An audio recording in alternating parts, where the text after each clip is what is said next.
De volta para falar de política e quem mais entende dos bastidores da política paraibana está aqui comigo hoje, Paulo Roberto. Boa tarde, Thiago seja Marques, muito bem-vindo. Tudo em paz? Tudo em paz. Tudo tranquilo? Tudo tranquilo. Anchieta dodói? Anchieta está meio baqueado hoje. Eu já perguntei ali a Daiane se é coluna, ela falou que não. Graças a Deus. Porque ele teve recentemente um problema de coluna. Velho Anchieta, estamos aqui torcendo para que você amanhã esteja no batente, porque esse negócio de ficar acamado... Tem um remédio que depois eu vou dizer para você em off em relação a suspeita de dengue, alguma coisa assim. Não sei se você vai querer provar esse remédio, esse medicamento.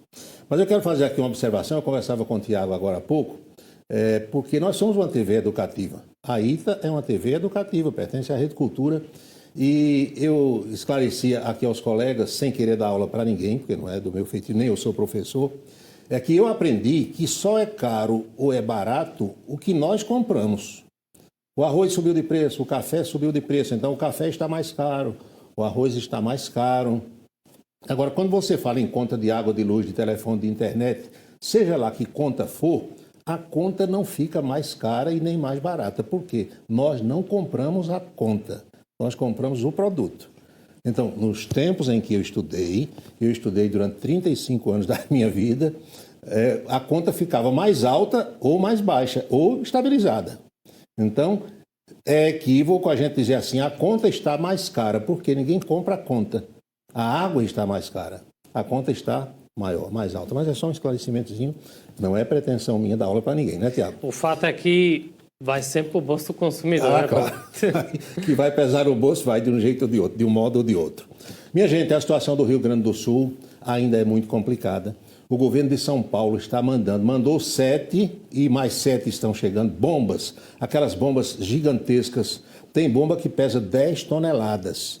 Eu me recordo que quando o açude de Boqueirão estava no chamado volume morto, o então governador Geraldo Alckmin emprestou algumas bombas flutuantes para que a gente pudesse fazer a captação da água na parte de cima da lâmina, não é? É verdade. Então, essas bombas lá de São Paulo agora estão sendo enviadas para o Rio Grande do Sul, exatamente para puxar a água daquelas cidades, especialmente da capital. E 7 estão operando, mais 7 estão chegando agora. Outros estados estão ajudando, como o Ceará também mandou bombas, Alagoas, algumas unidades aqui do Nordeste que usam essas bombas na transposição também estão enviando para lá. E o pessoal fica meio que procurando culpado. Quem é o culpado pela enchente do Rio Grande do Sul? Aí saltam dali, foi São Pedro que abriu a torneira demais, não era para ter aberto tanto. Aí outro diz, foi Bolsonaro. Pronto, sobrou para Bolsonaro. Mas saltou o Reginaldo Bastos daqui e disse, foi Lula. Nem foi Lula, nem foi Bolsonaro, nem é Eduardo Leite, nem é ninguém. Mas perguntaram isso ontem ao governador, se tinha culpado. Aliás, ele participou do Roda Viva da Rede Cultura. E Eduardo Leite assim se expressou. Para deixar claro, não procurar culpados não significa não procurar responsabilidades. E mesmo a de entender dos erros, quais são também as necessidades de correção, de rumo, né, de rota, para que a gente possa ter capacidade de resiliência, como é a resistência que a gente tem que ter para essas mudanças climáticas já havidas. Porque a gente tem que trabalhar sobre mitigar e reduzir o impacto que a gente tem, e isso também não adianta a gente fazer só no Rio Grande do Sul, tem que ser uma consciência global, né? A natureza, o planeta não respeita as fronteiras do papel, ela não olha, justamente aqui neste estado cumprem com o seu papel em relação ao meio ambiente, logo aqui não haverá nada. Nós sofremos as consequências do El Niño, que é aquecimento das águas no Pacífico, nós sofremos as consequências do desmatamento na Amazônia e com a maior ou menor umidade que venha depois, né, pela cordilheira dos Andes, toda essa umidade vem até o sul, e as consequências dos bloqueios atmosféricos gerados na região sudeste do país e centro-oeste, que faz com que toda essa umidade se concentre aqui. Nós estamos inseridos nesse grande ecossistema. Então, para ficar claro, não procurar culpados neste momento, não significa, até porque nós estamos ainda salvando vidas, estávamos no momento de resgate, de salvar vidas, e nesse momento de cuidar das vidas resgatadas em abrigos, em espaços que acolhem essas pessoas, o cuidado com as pessoas é o nosso foco nesse momento. Não significa não procurar as responsabilidades, olhar as ações humanas de governos, identificar os erros. Como eu disse, somos humanos, falíveis, não tenho nenhuma pretensão de ser mito nem salvador da pátria. Sou muito consciente do meu papel e da minha condição humana e, consequentemente, dos erros potenciais a terem sido cometidos. Mas, insisto, não erramos pela negligência, não erramos pela omissão e não erramos pelo negacionismo. E abacaxi, né? Confusão grande. Eu imagino a pressão que o governador gaúcho está recebendo, como outras autoridades de lá. Mas o brasileiro tem essa coisa na cabeça assim. Parece que achando um culpado está resolvida a coisa. E não está. Ninguém pode fazer como Moisés fez, o mar se abrir e a multidão passar, ou mandar para a luz, para o sol, para a chuva. Infelizmente isso não está ao nosso alcance. Uma outra questão que afeta também os gaúchos é o Enem, as inscrições para o Enem. O governo resolveu que nenhum gaúcho, ninguém que more no Rio Grande do Sul, em qualquer cidade, vai pagar a inscrição do Enem. O governador, o ministro da Educação, que aliás eu disse ontem aqui equivocadamente que era ministro da Fazenda, mas não é. Todo mundo sabe que o titular da Fazenda é Haddad, o Camilo Santana é da Educação. Ele ontem, antes dessa decisão do governo de isentar todo mundo do Rio Grande do Sul de pagar a taxa de inscrição do Enem, o Camilo Santana falava sobre o assunto. As inscrições do Enem começam agora dia 27 de maio. Nós vamos aguardar um pouco como vai se comportar o quadro dos municípios afetados do Rio Grande do Sul para apresentar um calendário exclusivo do Enem para os alunos daquele. Esse calendário está sendo resolvido, mas a decisão já foi tomada em relação à isenção da taxa de inscrição. Quem também estava no Rio Grande e falou sobre a questão dos voos para a cidade de Canoas. Canoas fica na Grande Porto Alegre. Você pode fazer assim uma comparação para todo mundo entender. Quem não conhece o Rio Grande do Sul, é como se fosse João Pessoa e Santa Rita. Então, João Pessoa seria Porto Alegre, Santa Rita seria Canoas. Canoas fica na Grande Porto Alegre, ali colada. E tem a base aérea da Força Aérea Brasileira lá. E essa base passa a ser usada em substituição, claro que de modo precário, ao aeroporto Salgado Filho, que não tem a menor condição, segundo autoridades do próprio governo, até o fim do ano vai ficar inoperante.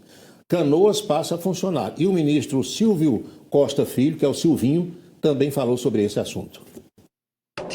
Vai assumir a operação do aeroporto de Canoas para, no primeiro momento, nós termos disponíveis até 5 voos diários nessa primeira semana.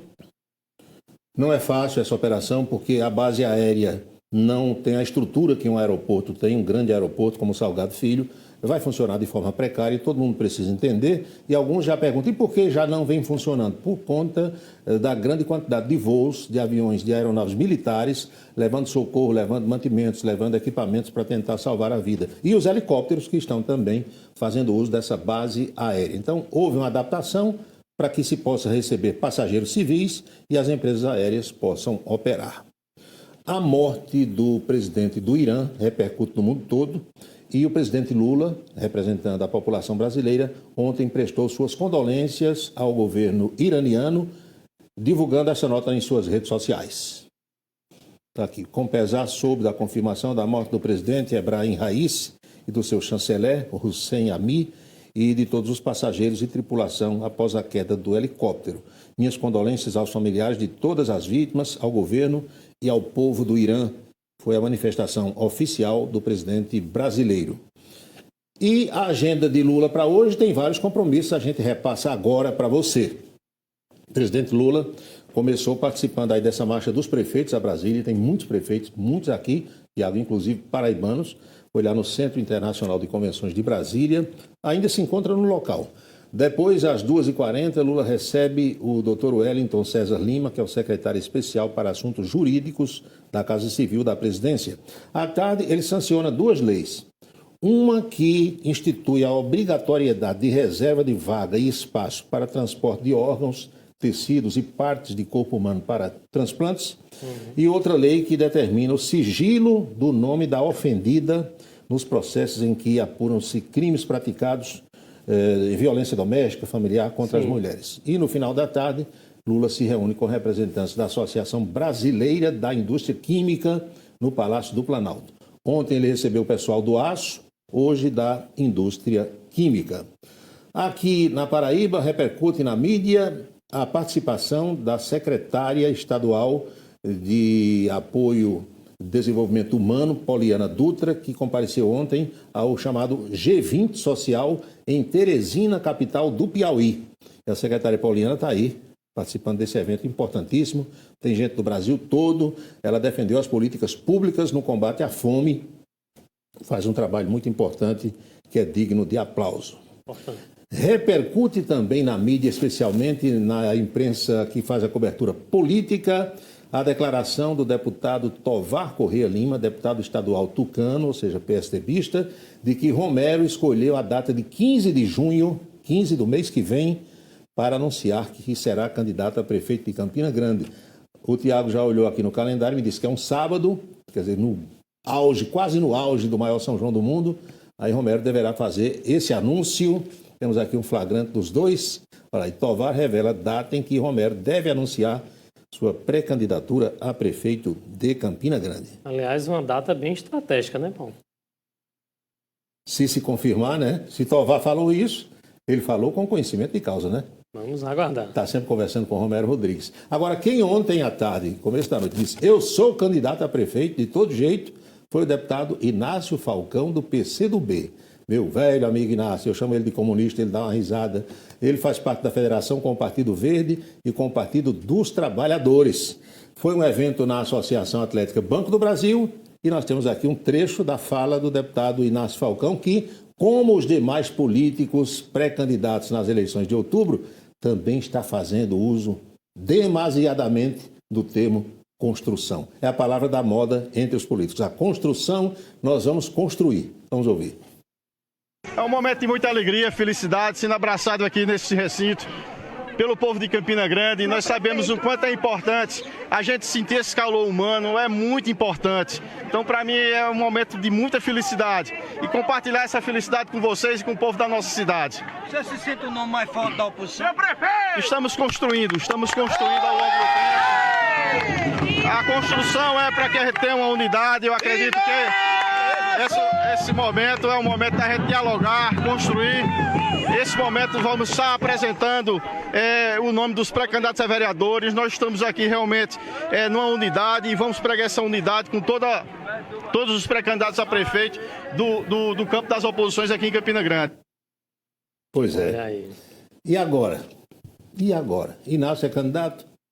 Quem mais? André Ribeiro já disse que é candidato. O Partido Progressista tem candidatura, pode ser Eva Gouveia, pode ser Rosália Lucas. Como é que fica? Bruno é candidato, Romero pode ser candidato. E não diziam que as oposições todas iam marchar unidas? É verdade.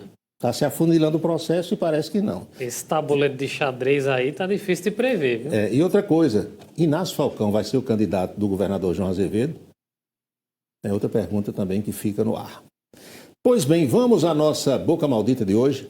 Vocês sabem que o nosso Supremo Tribunal Federal, que pela Constituição brasileira é o Tribunal Constitucional, está resolvendo tudo que é assunto. Tudo deságua no Supremo Tribunal Federal. A mais recente decisão do Supremo Tribunal Federal, pasmem as senhoras e os senhores, foi com relação ao Campeonato Brasileiro de 1987. Aquele da Taça das Bolinhas. Você já era nascido em 87? 89. Nem sei o que aconteceu. Bom, então, você nasceu 2 anos depois. A decisão de Sport Recife e Flamengo, o Sport ganhou, aí o Flamengo foi para a Justiça. Vem desde 87 essa disputa. E agora saiu a decisão do Supremo Tribunal Federal que precisou se envolver com isso. E Alexandre Garcia, que é um velho conhecido nosso, renomado jornalista brasileiro, foi às páginas, como dizia Zé Bezerra, fazer uma observação e um breve comentário sobre o Supremo ter que decidir até Campeonato Brasileiro e logo não se surpreenda se tiver que decidir briga de galo. Vamos ver aqui. Pois é, eu há pouco falei, né, que o Supremo é ao mesmo tempo primeira instância, tribunal constitucional, mas é tribunal penal também, agora é tribunal esportivo também. Né? 37 anos depois, né? Tapetão de 37 anos sobre 2 clubes de futebol que estavam disputando o campeonato lá de 1987. Perdendo tempo com isso, está certo, lá no artigo 5º está escrito que ninguém pode recusar o exame de um caso na justiça. Mas, meu Deus do céu, há maneiras de fazer. Eu lembro que o ministro Luiz Fux, quando assumiu a presidência do Supremo, falou nisso. Olha aí. Decidiu o Campeonato Brasileiro de Futebol como se não tivesse o Superior Tribunal de Justiça Desportiva. É o Brasil. Por isso que os portugueses fazem tantas piadas conosco nos dias de hoje. É isso, Thiago. Muito obrigado, Paulo, pela sua participação. Até amanhã. Esperamos que a Anchieta esteja de volta. Torcemos por isso. Obrigado. Agora chegou a hora de acompanhar as novidades da política.